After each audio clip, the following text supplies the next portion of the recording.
Desktop motherboard का एक section का एक वीडियो लेकर आया हूँ। बहुत इंपॉर्टेंट सेक्शन है और वो स्टैंड बाई सेक्शन है। स्टैंड बाई होता क्यों है, स्टैंड बाई क्यों लगाया जाता है, अगर डेस्कटॉप मदरबोर्ड बोर्ड के अंदर स्टैंड बाई के अंदर प्रॉब्लम आता है तो क्या क्या प्रॉब्लम हो सकता है। तो सबसे पहले मैं स्टैंड बाई को फाइंड आउट करने के लिए उसके 3 तरीके हैं। तो सबसे पहले मैं पहचान ये बताने वाला हूँ कि मैं कैसे फाइंड करूँगा कि स्टैंड बाई सेक्शन है कहाँ पे, और कैसे पहचानेंगे इसमें कौन सा कंपोनेंट लगा होता है, इसमें कितना वोल्टेज आता है और किसकी जगह पे स्टैंड बाई की सप्लाई जाती है, तो उसके बारे में बताने वाला हूँ। तो सबसे पहले मैं बताने वाला हूँ पुल टेस्टिंग में कि स्टैंड बाई को कैसे हम लोग क्या करेंगे, फाइंड आउट करेंगे। तो सबसे पहले हम लोग क्या करेंगे, हमारे पास बहुत सारे देख सकते हैं सर, हमारे पास डिफरेंट टाइप के डेस्कटॉप का मदरबोर्ड है और हमारा जो क्लास जो चल रहा है वो 3 से 5 क्लास चल रहा है और इन लोगों का जो चल रहा है वो स्टैंड बाई सेक्शन ही चल रहा है। तो मेरे पास एक मेरे पास देख सकते हैं, ये एक कस्टमर का बोर्ड आया हुआ है, देख सकते हैं एसरो का बोर्ड है और ये बोर्ड बिल्कुल डेड है। तो डेड है तो मैं इसी में फॉल्ट फाइंड करूंगा कि दिक्कत किस सेक्शन के अंदर है और ये डेस्कटॉप डेड है तो क्यों नहीं ऑन हो रहा है और क्या इसमें खराबी है। तो सबसे पहले मैं आज के टॉपिक बात करने वाला स्टैंड बाई सेक्शन होता क्या है। तो सबसे पहले क्या होता है कि डेस्कटॉप मदरबोर्ड के अंदर जो फर्स्ट वोल्टेज बाई एसएमपीएस से जो एंट्री होता है उसको बोलते हैं stand by section, stand by section या स्टैंड बाई वोल्टेज। तो उसका पहचान का तरीका क्या होगा, तो उसका पहचान का तरीका देखिए, ये हमारा एटीएस कनेक्टर है जहाँ पे हम लोग एसएमपीएस लगाते हैं, जो कि क्या है यहाँ पे 8 पिन का भी दिया हुआ है। इसके नियर बाई चेक कीजिएगा तो ये मेरा क्या है, स्टैंड बाई सेक्शन है। पहला नंबर में ये स्टैंड बाई सेक्शन है।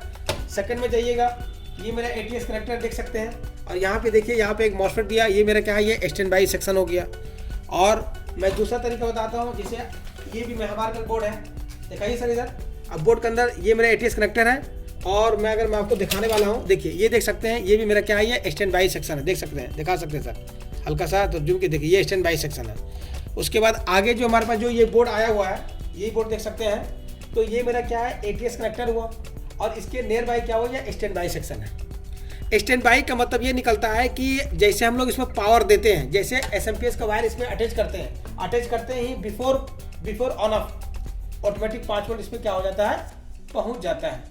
अगर ऑन ऑफ बटन दबाने से पहले, माने कंप्यूटर को ऑन करने से पहले जो वोल्टेज फर्स्ट में प्रेजेंट होता है डेस्कटॉप में, उसको हम लोग बोलते हैं stand by section.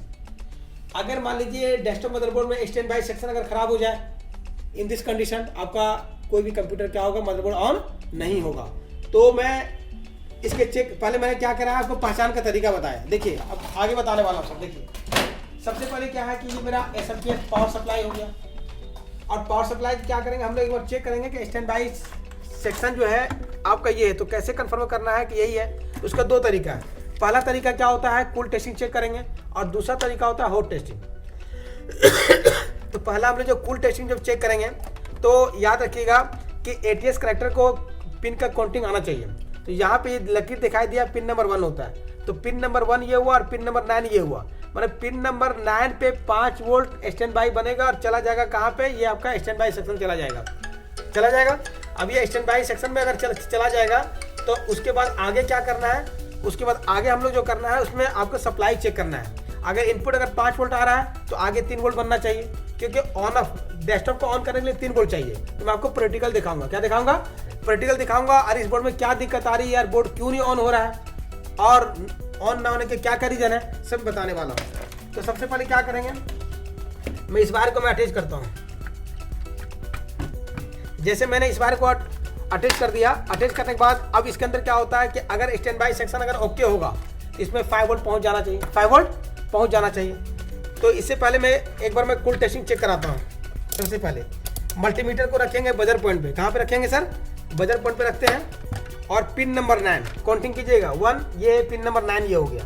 Pin number 9 से चेक करना है, इस पर चेक करना है, बिप देना चाहिए।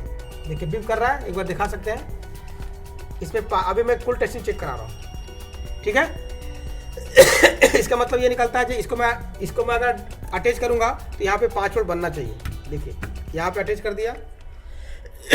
अटैच करने के बाद देखिएगा यहाँ पे मल्टीमीटर को रखेंगे 20 डीसी पे और रखने के बाद एक को ग्राउंड करेंगे और ग्राउंड करने के बाद देखिए यहाँ पे एक बार वोल्टेज चेक करा रहा हूँ। देखिए आप लोग यहाँ पे देखिए यहाँ पे 5 वोल्ट आ रहा है, 5 वोल्ट बन रहा है और यहाँ पे क्या होना है, 3 वोल्ट बनना चाहिए, बन रहा है। इसका मतलब ये निकलता है कि अगर मान लीजिए एसएमपीएस से 5 वोल्ट स्टैंड बाई बन चुका है और इस ट्रांजिस्टर या मॉसफेट पे क्या और 5 वोल्ट आ रहा है और आउटपुट करके क्या कर रहा है, 3 वोल्ट बना रहा है। देखिए मैंने क्या बताया था क्लास के अंदर कि अगर चाहे मॉसफेट हो या आपका ट्रांजिस्टर हो, इसका काम क्या होता है कि हाई वोल्टेज को लो बनाना होता है। ट्रांजिस्टर होगा उसका भी काम क्या होता है, आपका हाई वोल्टेज को लो बनाएगा, और अगर मॉसफेट उसका काम हाई वोल्टेज को लो बनाएगा। तो अगर मान लीजिए स्टैंड बाई एसबी मतलब स्टैंड बाई से अगर 5 वोल्ट अगर आ रहा है स्टैंड बाई सेक्शन में, तो वो हाई को क्या कर रहा है, लो कर रहा है। और लो करने के बाद कहाँ पे जा रहा है stand by section, stand by voltage कहाँ पे जा रहा है। तो ध्यान दीजिएगा कि स्टैंड बाई वोल्टेज आपका सपोज मान लीजिए जंपर पिन पे भी चला जाएगा। मैं जंपर पिन दिखाता हूँ आप लोग को, देखिए यहाँ पे, देखिए यहाँ पे जंपर पिन, यहाँ पे देखिएगा 3 वोल्ट यहाँ भी बन रहा है, दिखा सकते हैं सर, यहाँ पे 3 वोल्ट बन रहा है। इसी तरीके से मैं ये चेक कराता हूँ, आयो है, आयो के देख लीजिएगा, आयो के आसपास देख लीजिए, यहाँ पे 3 वोल्ट बन रहा है। ये मेरे सुपर आयो ऐसी सर, देख सकते हैं, दिखा सकते हैं, इसमें भी आपका क्या है, यहाँ पे 3 वोल्ट बन रहा है। अगर मैं चेक कराना चाहता हूँ ऑन ऑफ पे, यहाँ भी आपको वोल्टेज बनना चाहिए, यहाँ भी आपका वोल्टेज बन रहा होगा समथिंग 100% है। तो कहने का मतलब ये निकलता है कि आपका स्टैंड बाई वोल्टेज बन रहा है, और जो डेस्कटॉप को ऑन करने का जो रिक्वायरमेंट होता है वो पूरी तरीके से सही है। अब हम लोग क्या करते हैं, डेस्कटॉप मदरबोर्ड को क्या करते हैं, ऑन करते हैं। अब ऑन कैसे करेंगे, देखिए एक बार मैं ट्विजर ले लेता हूँ और यहाँ पे एक बार शॉर्ट कराते हैं। देखिए बोर्ड मेरा क्या हो रहा है, वहां से क्या हो गया, ऑन हो गया, ऑन हो गया ना। इसका मतलब निकलता है कि इस मदरबोर्ड के अंदर, किसके अंदर, इस मदरबोर्ड के अंदर क्या हुआ कि स्टैंड बाई सेक्शन और प्रॉपर तरीके से ऑल सेक्शन क्या है, ओके है। अब इसके अंदर क्या चेक करना है कि इसके अंदर अगर आपका डिस्प्ले आएगा या डिस्प्ले नहीं आएगा, वो तो आगे सेक्शन में चेक कराएंगे। मगर मैं आज की वीडियो में मैंने आपको यही बताया था कि स्टैंड बाई को किस तरीके से हम लोग क्या कर सकते हैं, फाइंड आउट कर सकते हैं। अगर मान लीजिए अगर स्टैंड बाई से अगर बोर्ड अगर ऑन होता है, अगर मैं इसको अगर निकाल देता हूं, अगर मैं इसको निकाल देता हूं, मैं कंफर्म करना है कि सर यही स्टैंड बाई सेक्शन है, अभी मेरा ऑन हुआ। अगर मैं इसको निकाल दूंगा, निकालने के बाद ऑन अगर डेस्कटॉप नहीं होता है, 100% स्टैंड बाई सेक्शन मेरा यही है। मैं आपको प्रैक्टिकल दिखाता हूँ, मैं एक बार बंद कर देता हूँ। बंद करने के बाद देखिए एक बार प्रैक्टिकल दिखाता हूँ कि स्टैंड बाई सेक्शन ऑलरेडी यही है। तो एक बार मैं क्या करूँगा, ये पन्नी में लगा लेता हूँ ताकि क्या होगा, इससे क्या हो, फोन वगैरह खराब ना हो, प्लास्टिक बर्न ना हो, ठीक है ना। सेफ्टी के लिए काम करते हैं, किसके लिए काम करते हैं, तो देखिए यहाँ पे जाइएगा, कोई भी काम कीजिएगा, देखिए प्रैक्टिकल इतना आपको अच्छा होना चाहिए कि आदमी को दिक्कत नहीं है, ठीक है ना। और अगर आर है तो आर लगा दीजिए, कोई दिक्कत वाली बात नहीं है, ठीक है। ये आपको यहाँ से मैं अटैच कर देता हूँ, तो मैं यहाँ थोड़ा सा लगा दीजिए, फिर उसको भी इसमें लगा दीजिए, कोई दिक्कत नहीं, यहाँ भी लगा दें। क्यों लगा रहे, ताकि कोई चीज़ खराब ना हो, खराब तो निकलने में लग जाए, कोई दिक्कत वाली बात नहीं, ठीक है। चलिए अब मैं क्या करता हूँ, ट्विजर लेकर के मैं इसको मैं आपको निकालता हूँ, ठीक है ना। देख लीजिए,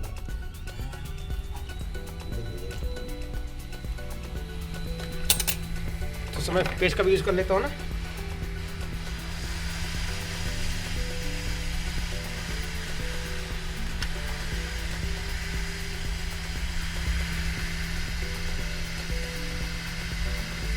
मैंने इसको निकाल दिया, रिमूव कर दिया। अब ये रिमूव मैंने कर दिया। अब रिमूव करने के बाद क्या है, अब मैं चेक करता हूँ क्या स्टैंड बाई बन रहा है, नहीं बन रहा है, बन रहा है या नहीं बन रहा है। मैं क्या करूँगा, इसको थोड़ा सा हल्का सा हटा दिया, ठीक है ना। इसको रिमूव करने के बाद क्या करना है, अब देखिए यहाँ पे मैंने लगा दिया। अब लगाने में क्या करना है, मैंने क्या बताया था कि स्टैंड बाई यही होगा ना, यस या नो।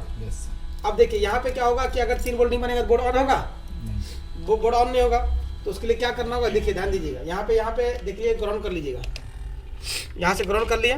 और ग्राउंड करने के बाद मैं डायरेक्ट ऑन ऑफ पे चेक कर लेता हूँ। ये ऑन ऑफ यही है, देख लीजिए आप, है ना ऑन ऑफ। यहाँ वोल्टेज बन रहा है, वोल्टेज बन रहा है, देखिए यहाँ पे, यहाँ देखिए आप लोग, वोल्टेज नहीं बन रहा है। तो वोल्टेज नहीं बन रहा, तो इसका मतलब ये निकलता है कि ऑन ऑफ पे जब वोल्टेज ही नहीं आ रहा है तो स्टैंड बाई प्रॉब्लम है, क्या है। तो आज के वीडियो बनाने का मीनिंग ये है कि अगर आपके पास डेस्कटॉप का मदरबोर्ड डेड आता है, तो सबसे पहले जो फर्स्ट वोल्टेज जो डेस्कटॉप मदरबोर्ड के अंदर इन करता है, वो क्या करता है, स्टैंड बाई करता है। और स्टैंड बाई को पहचानने का तरीका या तो एटीएस के पास होगा, ये 100% यहीं पे होता है, ठीक है ना। या तो मॉसफेट लगा रहेगा, ट्रांजिस्टर लगा रहेगा। तो अगर आपको किसी भी डेस्कटॉप मदरबोर्ड को अगर रिपेयर करना चाहते हैं तो पहले आप स्टैंड बाई चेक कीजिए, स्टेप बाय स्टेप चेक कीजिए, आपका रिपेयर करना क्या हो जाएगा, आसान हो जाएगा। और मैं ये कहने वाला हूँ कि अगर किसी को अगर लैपटॉप का, डेस्कटॉप का या फिर किसी भी तरीके से अगर कोर्स करना चाहते हैं तो दिए नंबर पे आप कांटेक्ट कर सकते हैं, अगर वीडियो को वॉच कर सकते हैं। Okay, thank you.